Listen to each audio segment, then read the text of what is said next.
याच घोटाळ्याचा दुसरा भाग हा लाभार्थ्यांचा सुद्धा आहे।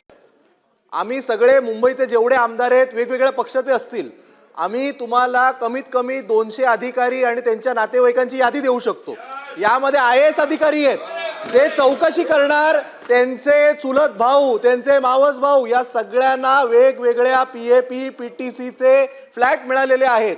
जेव्हा बघा सगळे वेगवेगळ्या पक्षाचे लोक आम्ही एकत्र सांगतोय अध्यक्ष महोदय, त्यामुळे केवळ विकासक हँडओव्हर का करत नाही हा पार्ट A झाला। पार्ट B असला पाहिजे की जेवढे लाभार्थी आहेत गेले 10-15 वर्षातले, मग सरकार कोणाचंही असो, त्याची सुद्धा चौकशी झाली पाहिजे की हे खरे लाभार्थी होते, हे खरंच DP रोडच्या बाजूला राहत होते, खरंच ते प्रोजेक्ट अफेक्टेड आहेत की त्यांनी जसं प्रभू साहेबांनी सांगितलं 15-20 लाखात एखादा फ्लॅट विकत घेतला आणि पुढे 1.5 कोटीला त्याचं ट्रेडिंग झालंय।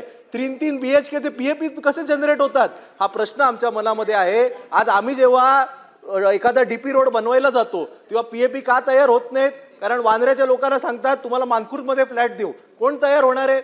जेव्हा आमच्या मतदारसंघात एक नाही दोन नाही, प्रश्न पहिला सांगितला, एक नाही दोन नाही 40 जेव्हा स्कीम चालतात तेव्हा हेच आम्हाला कळत नाही की आमच्याकडे आमच्या मतदारसंघात 3-3, 5-5 किलोमीटर मधल्या असलेल्या PAP PTC जातात कुठे?